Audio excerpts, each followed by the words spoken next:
अपने हैकर्स के जरिए देश भर की वेबसाइट और कॉन्फिडेंशियल फाइल और डेटा में झांकने वाला चीन अब शराफत की माला जप रहा है।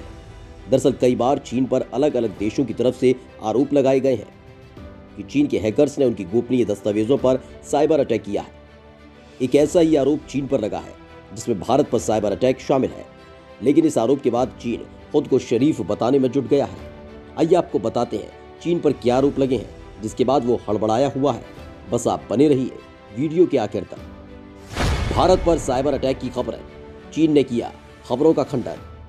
दरअसल पूरी दुनिया को कोरोना वायरस का जख्म देने वाले चीन पर आरोप लग रहे हैं कि इस वायरस की चोट से तेजी से उभरने वाले देश भारत में बनी कोरोना वैक्सीन की कंपनियों पर हैकर्स ने साइबर अटैक किया था और उसका इरादा बेहद खतरनाक था। चीन के हैकर्स ऐसे ही कारनामों के लिए कुख्यात हैं। दरअसल राइटर्स ने cyber intelligence firm Sai pharma के हवाले से भारत में कोरोना वैक्सीन बना रही दोनों कंपनियों सीरम इंस्टीट्यूट और भारत बायोटेक को चीनी हैकर्स से निशाना बनाए जाने की बात कही है। और ये बात किसी से छिपी नहीं है कि चीनी हैकर्स को चीन की सरकार का पूरा समर्थन है। गोल्डमैन सैक्स से जुड़ी कंपनी साई फार्मा के अनुसार चीनी हैकिंग ग्रुप APT10 ने भारत बायोटेक और सीरम इंस्टीट्यूट के IT इंफ्रास्ट्रक्चर में खामियों का फायदा उठाकर सेंध लगाई थी। इसके साथ ही ब्रिटिश खुफिया एजेंसी MI6 में साइबर से जुड़े बड़े अधिकारी रह चुके साई फार्मा के चीफ एग्जीक्यूटिव कुमार रितेश के मुताबिक APT10 सीरम इंस्टीट्यूट को टारगेट कर रहा था। सीरम कई देशों के लिए एस्ट्राजेनेका की वैक्सीन बना रहा है। जल्दी सीरम नोवावैक्स का उत्पादन भी बड़े पैमाने पर करने वाला है। हैकर्स को इस कंपनी के कई सर्वर कमजोर मिले। हैकर्स ने कमजोर वेब एप्लीकेशन और कमजोर कंटेंट मैनेजमेंट सिस्टम की बात भी कही। ये काफी चिंताजनक है। अमेरिका के डिपार्टमेंट ऑफ जस्टिस की 2018 की एक रिपोर्ट के अनुसार हैकिंग ग्रुप APT10 चीन की मिनिस्ट्री ऑफ स्टेट सिक्योरिटी के साथ काम करता है। गौरतलब है कि पिछले साल नवंबर में माइक्रोसॉफ्ट ने रूस और नॉर्थ कोरिया से भारत, कनाडा, फ्रांस, अमेरिका समेत कई देशों की कोरोना वैक्सीन बनाने वाली कंपनियों को साइबर हमले में निशाना बनाए जाने की बात कही थी। हैकिंग के आरोप पर बिफरा चीन।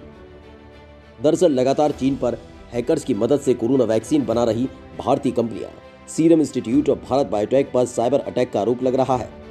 गलवान घाटी में पिछले 10 महीने से चले आ रहे गतिरोध के खत्म होने से चैन की सांस ले रहा चीन इस आरोप को लेकर हड़बड़ा गया है, जिसके बाद भारत में कोरोना वैक्सीन बनाने वाली कंपनियां सीरम इंस्टीट्यूट और भारत बायोटेक पर चीनी हैकर्स के हमले की खबर का चीन ने खंडन किया है। चीन के विदेश मंत्रालय ने बयान जारी कर ऐसी अटकलों को गैर जिम्मेदाराना बताया है।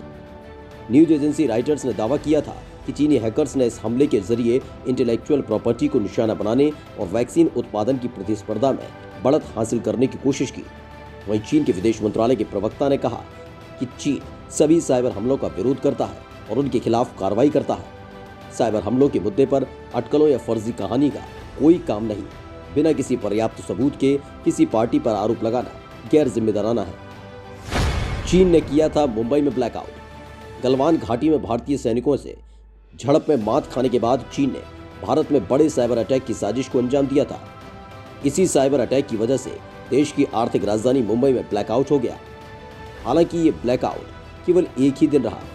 पूरे शहर में बत्ती गुल हो गई थी और कोरोना काल में अस्पतालों में जनरेटर से काम चलाना पड़ा था।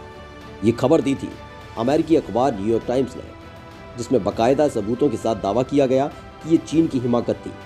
बड़ी बात तो ये है कि चीन के इरादे इससे कहीं ज्यादा शातिर थे, लेकिन निशाना केवल मुंबई ही बन सका। 12 अक्टूबर को मुंबई में अचानक बिजली गुल होने की वजह से ट्रेनें बंद हो गई थीं और स्टॉक मार्केट भी ठप पड़ गया था। बत्ती गुल होने से शहर के 2 करोड़ लोग अंधेरे में डूब गए। अस्पतालों में इमरजेंसी जनरेटर चालू करने पड़े थे ताकि वेंटिलेटर्स चलते रहें। ये वही दौर था जब भारत में कोरोना अपने चरम पर जा रहा था। अमेरिकी अखबार न्यूयॉर्क टाइम्स ने कहा, गलवान घाटी और मुंबई ब्लैकआउट की घटना आपस में जुड़ी थी।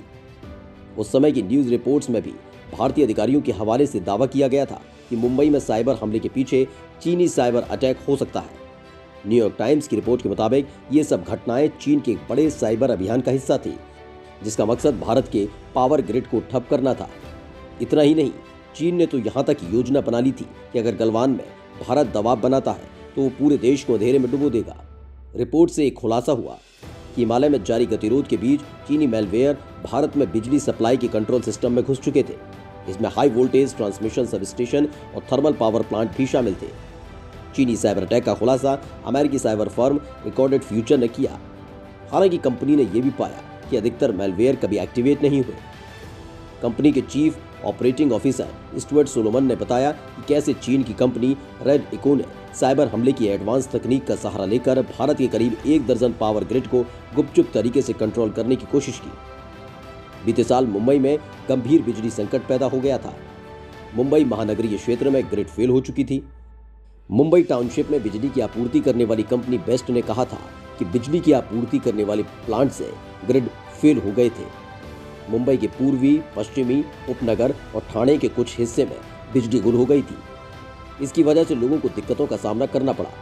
ग्रिड फेल होने का असर मुंबई की लाइफलाइन कही जाने वाली लोकल ट्रेन पर भी पड़ा था और जहां तहां ट्रेनें खड़ी हो गई थी।